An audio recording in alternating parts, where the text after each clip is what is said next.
Chris came here from Brazil when his wife was pregnant and he wanted to get into real estate. He borrowed the money from his friends to get into our training program. The deal he made with them was he was going to pay them back on the investment off of the first few deals that they did. Fast forward a few years, he's done 60 plus fix and flips. He's done multiple rentals. Wholesaled with you? Wholesaled a lot of deals with me. He's done dispo for me, wholesaled like 70, 80 deals. And he now actually teaches our students how to do fix and flips and also runs crews for some of our students like Mike, who he just did the rehab on his Melbourne property, right?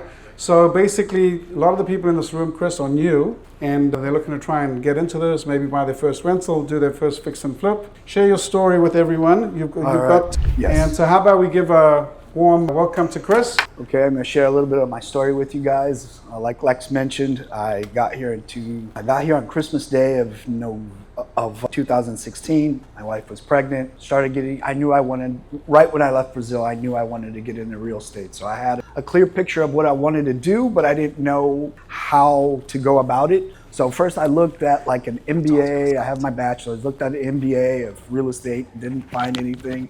Started messing around and, coaching or consulting. And I found Lex, I want to say it was on Meetup. It was a while ago. And, came to one of the Tuesday night meetings, listened to what he had to say, signed up for a boot camp just like you guys did, sat here for 3 days. I knew exactly what I wanted to do. I just had to pull the trigger. I wanted to do the private coaching. So what I did, as Lex mentioned, is I hit up 3 of my best friends, said, hey, can I borrow some cash from you guys? I'll pay you back. When I flip these, I'll split the profit with you until I pay you back plus another 50%. And they all agreed. No contracts, no anything. They literally just wired the money into my account. And I came to a boot camp, and back then Lex had some houses to sell at the boot camp. And he was sort of raffling them off, got up and lifted my hand and bought a house. I didn't know anything. I didn't even know where Okeechobee was back then. The boot camp, Lex said, hey, this is a small town. It's very rural. They have cows and guns and cowboys, but I know something about cows and cattle. My dad's a cattle rancher, still is to this day in Brazil. And I went out there, I woke up like 4:30 in the morning, drove out there, took a look at the house. It was red. I still remember this. It was red. The floors were completely rotten, looked like a barn. And I was like, wow, man, what am I getting myself into? But I told him I was going to buy the deal. So now I'm going to buy the deal. And just like he said, I'll sell it for you at 80 as is, or I can fix this up for you for 90. And I thought to myself, I'm going to have to figure this out anyway. Might as well start now, man. Just jump headfirst in, cold pool, and figure it out as you go. And I did. Drove around the town the entire day. It's not a very big town, guys. It's like a couple of streets going each way. And my idea was I went to every realty in that town and just knocked on the door and asked, hey, do you guys have a handyman that you could give me a heads up on? And the last one, at the end of the day, she said, yeah, I have a great guy. His name's Fred. Call him. And, I called him. We figured it out a deal. I think back then I paid him like $600 a month. It took him like 3. I don't remember what the deal was with Fred, but he was really reasonable. The reason I don't use Fred anymore is because he retired. He went to live in the Panhandle somewhere. And that's how I got into it. When you first start out, you don't have it all figured out. You really don't. Nobody does. Nobody does in any business. You really have to put the pieces together. My biggest lesson from private coaching that I can give you guys is you pay Lex to not get yourself in trouble. I'll tell you a funny story, actually. I think I fixed up the first house. I was ready for the second house. And I met this guy. And he's like, I'll sell you this house for 20 grand. I think he was acting. But he was like a simple guy. He was a simple man. It was a little 2-1 with a 1-1 on the side. I had a big lot. I was really happy. I was like, I can't believe I'm getting this deal for 20 grand. I called Lex and I was like, look, this guy wants to sell me these 2 little houses for 20 grand.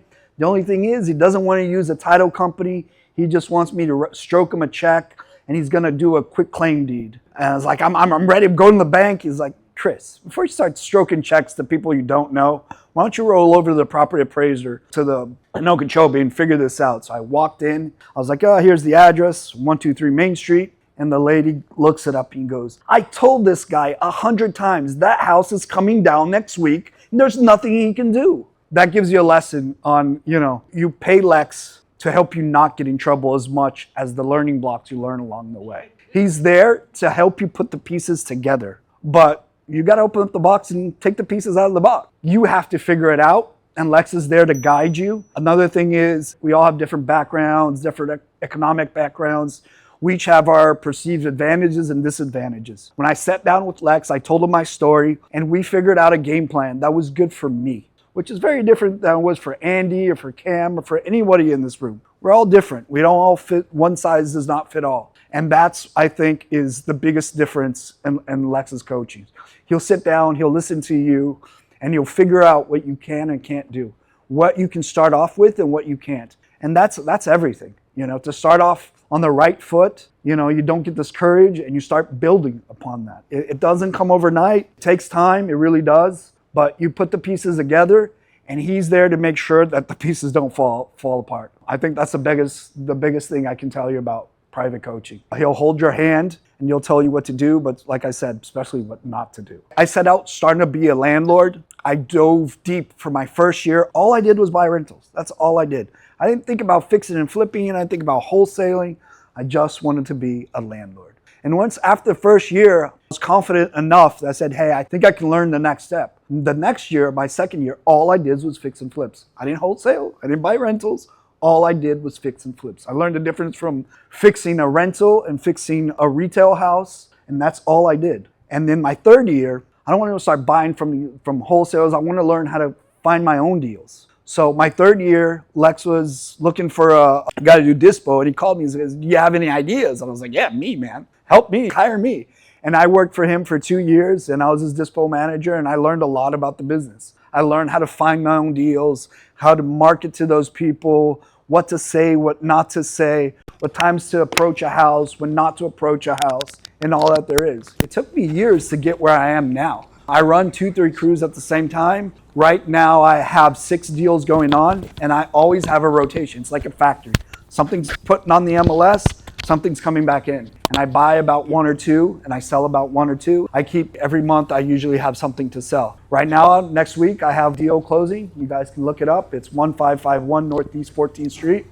You can look it up on the property appraiser. I paid $55K for it, and I'm selling it for $150. Right now, the market is not as easy as it was a few years back. So, one of the things I tell you, you have to adapt, you have to change. You have to learn to always update yourself and not get stuck. And right now, every house I put on the MLS, I'm giving 3% seller closing costs just to get people through the door. And it's selling. I see a very big, right now, the market is, the cheap stuff is really, really selling. It really is. I'm not seeing it stay on the market for more than 30, 60 days. But you're competing nowadays with new construction. So you really have to pay attention to your price points. Don't go thinking you're gonna buy a used house and throw it back out for 300 grand, because you're gonna get stuck. You're gonna start getting buyers that are looking at brand new houses. These big construction companies, they borrowed that money years ago. They got interest rates at 3-4%, and they're incentivizing buyers now with that borrowed money.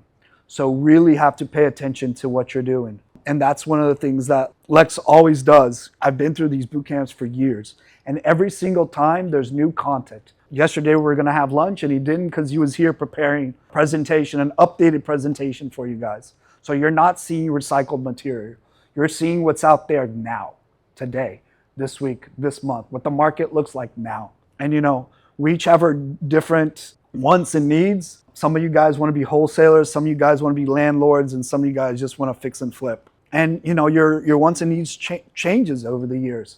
I'll give you a great example. I have 12 doors. I'm a landlord. Saw Andy go from making, have Section 8 rentals to do an Airbnb and making 7 times what he was making. And I started thinking about that. I was like, I don't want to be in the hospitality business because it's really not my personality. But I did understand that I could add value to my rentals. So now I'm trying to sort out the rentals that make sense for what I'm trying to do now and what doesn't fit the box I'm selling. I'll give you an example. I want to get into what they call transition homes, which are for people that come out of rehab and people that come out of prison. They rent by the room and by the bed. You can 3 to 4x what I'm making in rentals now. It's a business that I'm trying to learn. I'm trying to figure it out. I'm buying content. I'm trying to figure it out. Being here in this room is what got me thinking about that. Having dinner with Andy once in a while got me thinking, hey, this guy went making 10 grand to making 70. How did he do it? So, and you'll see this amongst all of us here. Just on the break, we were all talking. We all collaborate. We all help each other. I go have lunch with Cam once in a while, grab dinner with Andy once in a while, and we all help each other out. We all have ideas. We all have our service providers, and we all really are a community. And that's one of the biggest takes you'll take out of people sitting here with you today. Some of them will become your friends. Yeah, that's it. I mean, Chris came on my catamaran to the Bahamas last year. And my friend Eric, who was one of my, I met him, he was one of my coaching students originally, and he also has a catamaran, and he was with me on the trip as well, you know. So dinner this week with Andy, I had dinner with Cam a couple of weeks ago. I think we're doing dinner again tomorrow, right? So that's what happened. A lot of my coaching students over the years become friends, and all I can tell you is this: my goal is to help you do better and be better, right? And you can see, when you see someone like this who came here from Brazil, and he's done $3 million worth of real estate. He ran my dispositions department, you know, wholesaling deals. He's done, you know, 60, 70 fix and flips. He does fix and flips now for our students, runs our rehab crews. It just shows you what's possible and what's possible for you, you know. So open up the mind a little bit, expand, and just like really believe and understand what you can achieve in this business and how much money you can actually make in this business. The rehab homes, by the way, I was just talking to a guy the other day who's doing it up in Del Rey, and he's getting $1,000 a day per person. Yeah. So if you get a house that's like, let's say you get like a fourplex, and you basically go and put 2 people per fourplex, you get 8 people, you get $8,000 a day, right? So it's a very, very, obviously it's intensive because you got to have a nurse, you got to have you got to have people that are, you know, addiction counselors and all that kind of stuff. But the money in it is pretty huge. So does anyone have questions for Chris, especially like starting out, doing your first deal, you know, what were your fears, that kind of stuff? Any questions for Chris? Yeah. How do you start building a crew? Man, that'll come. And my best advice to you is, you know, once you find the painter, you ask the painter, hey, do you have a tile guy? And I'll promise you he'll have a tile guy. And a lot of the stuff is just at Home Depot. I mean, nowadays you don't see those guys, you know, on the parking lot so much, but back in the day you did, and that's 50-50. But one guy will always have, you know, because he's done dozens of houses. The painter knows the tile guy, knows the roofer, and you also start building it. And also you come to these events, because you come to these events and you go like, look, Mike had his house, he didn't want to go all the way from Boca to Melbourne, so he asked, and I said, hey, Chris can go and take care of it for you, you know, so you're networking, you're masterminding. This is what you'll find is that when you come to these events, there's people doing deals. So on the lunch break, don't scurry off and go, you know, eat by yourself. Network with other people, mingle. Any other questions? Another thing is, quickly, is if you see, you know, you'll drive by and you'll see people rehabbing a house being, stop your car, man. Go get a phone number. Don't be shy. That's it. Yeah, you started out with rentals and you went to fix and flips and then wholesale. Yeah. What are you doing now? Are you doing a combination of everything? Right now, what my business looks like is I'm doing more fix and flips, and I'm rearranging my rental portfolio.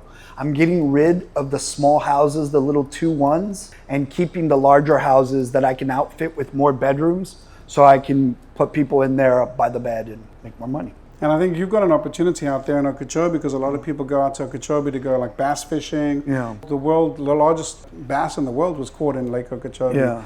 And so basically they go out there for, you know, some go alligator hunting, and they go skeet shooting and all ATVing and all this kind of There's also deer hunting, all that kind of stuff. Yeah. So you could do like an Airbnb that caters to that with a whole like kind of hunting lodge theme, and you could get these. There's a huge music festival in Okeechobee, the Okeechobee Music Festival. People come, like there's big bands that go.